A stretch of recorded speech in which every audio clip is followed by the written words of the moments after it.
TIG welding stainless steel. In this video, I'm going to run you through 5 of my most important factors when it comes to getting the perfect stainless steel TIG weld. Okay, so tungsten. So typically you would start with a red tip or 2% thoriated for DC welding. So stainless steel, mild steel, all that sort of stuff. My preference, I've been TIG welding for about 6 years now. So my preference is actually a pink multi-mix. It's a bit worn off here, but you can see it's pink. You can buy these multi-mixes and they are good for AC and DC. So quite good. You don't really need to worry about what color you're picking up. Just sharpen it to your right angle and you're good to go. So I love these. Yeah, pink multi-mix. Worth a try. If you're just starting out, you only want to buy 1 set of tungstens. Tungsten grind angle. So you want to try and be as sharp as you can, about a 25-degree angle. That's what I've just found gives me the best weld profile and arc stability as well. So on things like AC or aluminium welding, you do a more of a blunt tip, almost like a 45-degree, and ball the end. However, yeah, stainless steel, I like a roughly 25-degree. I don't do this on a tungsten grinder or anything. I do it on a belt sander with a drill, and I'll get great results with it. That tungsten stick out. So the general rule of thumb is the inside diameter of your cup. So measuring here about 24-ish millimeters, 24.5, maybe 1 inch for the Americans. So the general rule of thumb is your stick out should be no bigger than that. So let's have a look here. 24 to 25 millimeters, or about 1 inch. So that's generally a rule of thumb. That's the stick out that you want. In some circumstances where it's like a tight fit or a difficult to reach location, you can stick it out further, but just do a test to make sure you got correct gas coverage. Next up is TIG torch. So typically I like to go for a big cup. This is the Furick or Michael Furick BBW number 16 cup, and it's partnered with a gas lens. So we spin this. So for DC we use gas lens here. It's different to your typical collet body setup. So this is what would come in your machine generally when you buy it. So I use that for AC. That's perfect. But for DC, I switch over to a gas lens. That gives me better gas coverage and gas flow and everything. Okay, so the next important factor I want to talk about is machine settings. So basically, as you can see here, we've got DC pulse. You don't want to learn on that because I feel like it's not going to teach you anything you need to know. So we switch over to DC. I like to use 2.4 mil tungstens. So what happens if I run this down below 72 amps, you see there I've got a parameter warning. So I like to keep it, 71. So I like to keep it at 71, 72 amps and just throttle the pedal. So the pedal will give you variable amperage, just like a car throttle.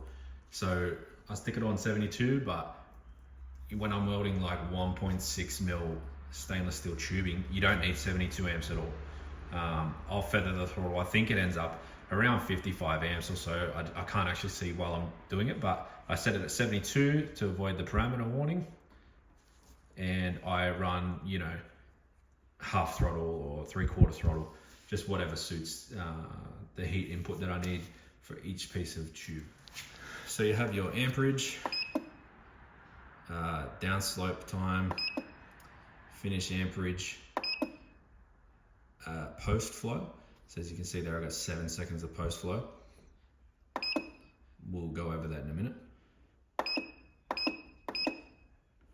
2.4 mil tungsten. So I run half a second of pre-flow. So before your actual arc strikes, it'll give you half a second of gas flow just to purge any lines, any contaminants in the hose. Start amperage, I just minimize it. My machine starts at 5. Upslope time, I don't want any because I control everything with the throttle. peak amp 72, down slope 0.2. I don't know why it was there, so I usually run 0 because I control everything with the throttle. Finish amp is stuck on 5. So again, that's not much of an effect when you've got the throttle. All right, so gas flow. For that number 16 Furick cup, measuring in litres per minute, we want to be up around 15 to 19. So as you see here, I press the pedal. It's above 15, I don't know if you can see there. Above 15, so 15 to 19 litres per minute, or in CFH, I think it's 30 to 40. But again, you want to make sure that your gas flow gives you a stable arc. So if you have something up too high, your arc's going to be unstable. Too low, you're not going to get proper gas coverage. Also, after I press the foot pedal down, she runs for about 7 seconds of post flow. And that's to help cool down the weld so it doesn't oxidize. Okay, and the next and probably the most important factor is prep work. So how I prep my joints for stainless steel welding is I take my pieces over to the belt sander and I sand them completely flat.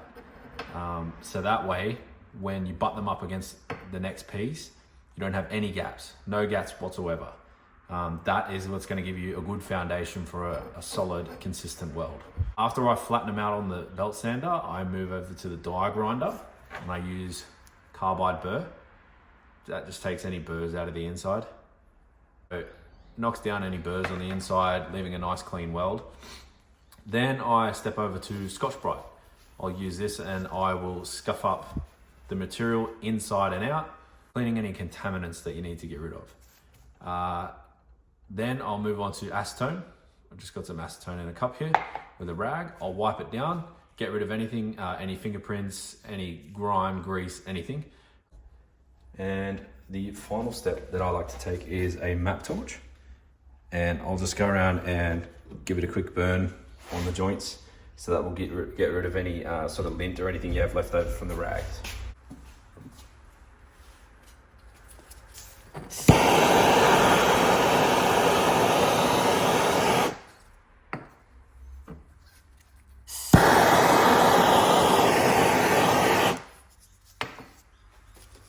And don't forget, prepping your filler rod is just as important as prepping your pipes. So I'll show you here, just give this a good wipe down. That's straight out of the factory like that. So that's going to contaminate your welds 100%. As you see here, we've got a perfectly prepped part.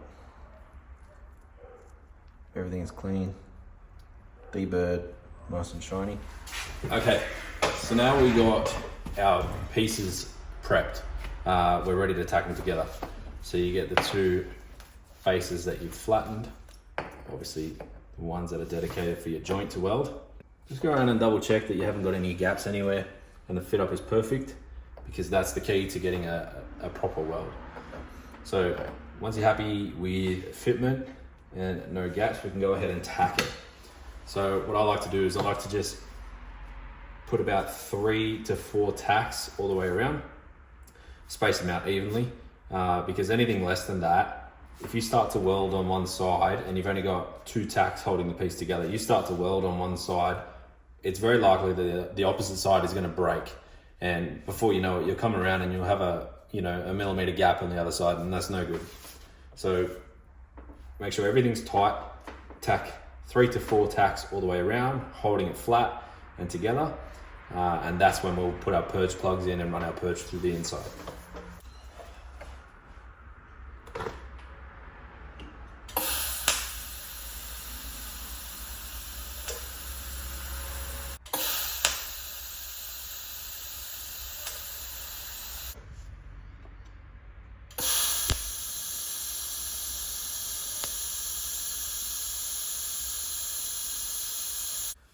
Okay, we've got our tacks. We got 4 all the way around. Now we're ready to put the purge plugs in and get the purge running through so we can weld it out. Purge plugs. So these are a purge plug kit from KO Welding. So incremental sizes. The 3 to 3.5 inch, 3.5 inch to 4 inch, etc.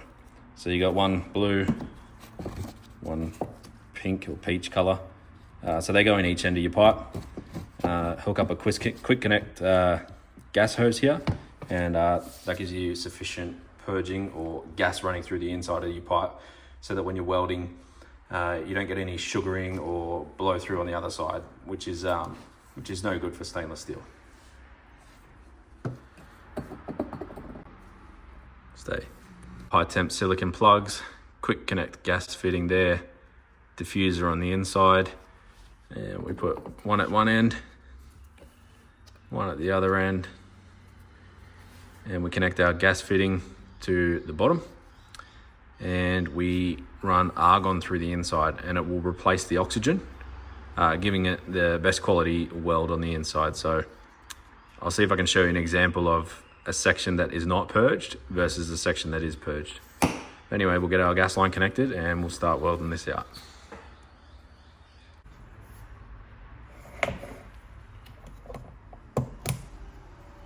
Over to our regulator, we have our main flow meter here and our purge flow meter here. So crank that open. I like to run it at 3 liters per minute, or about 8 CFH. Okay, while we've got that purge running, I just want to talk about torch angle. So it is pretty important that you have a leading torch angle. So if we're welding from the top here and we're coming around, you sort of want to be not 90 degrees, but you want to have a slight angle to your weld. If you are too sharp, you're going to have uneven weld profile, and that's going to help you with proper penetration, good visual bead profile, etc. All right, that purge has been running for a little while, so we are ready to start welding it out.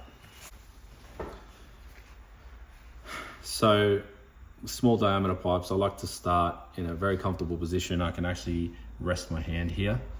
So I like to start in a very comfortable position, scratch the surface, and when I light up, I move in increments around, trying to rotate the torch as best as I can to follow the rotation of the pipe, keeping our push angle for the whole weld.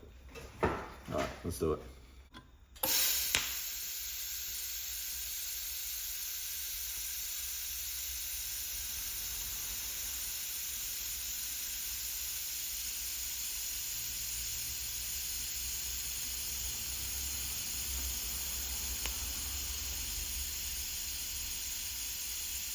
Let our post flow run.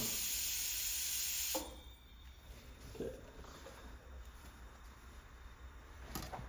Rotate it around.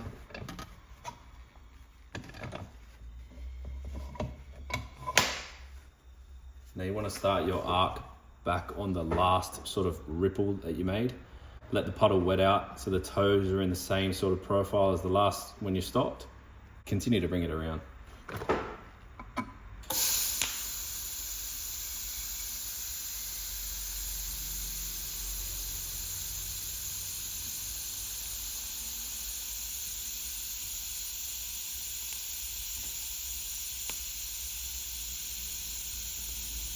Let the post flow run.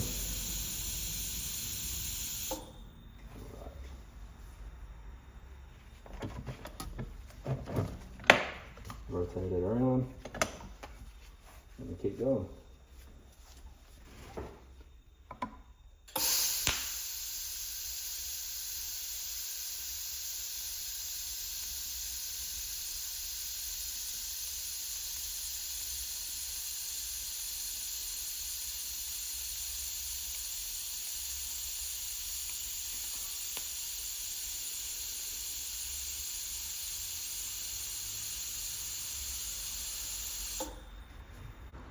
Right, now I'm going to disconnect the purge and I'm going to weld some of the other side, so hopefully we can see the difference in the two. Let that air out.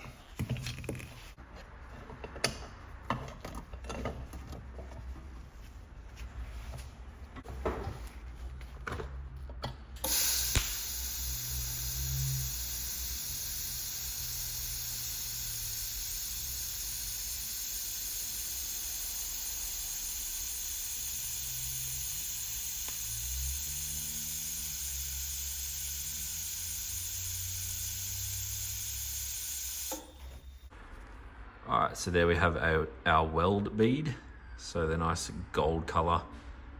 Typically the blues and purples that you see, that's actually oxidizing. I love it, I'm not hating, I love all the weld colors. But if you want to talk about technicalities, your stainless steel weld should be gold or straw color without any of these discolorations. Anyway, for automotive fab work, this is perfect. Okay, it's quite difficult to get a shot to show you, but you can see the penetration on the inside is gold and not black in color. So I'm going to show you the other part where I didn't run the purge, and you can have a look at the difference. And that's the weld we ran there without the purge. So you can see all the sugaring on the inside. That's no good. That's contaminated. It's going to break off. It's going to be weaker. It's just no good. So you need to run a purge for your stainless steel welding.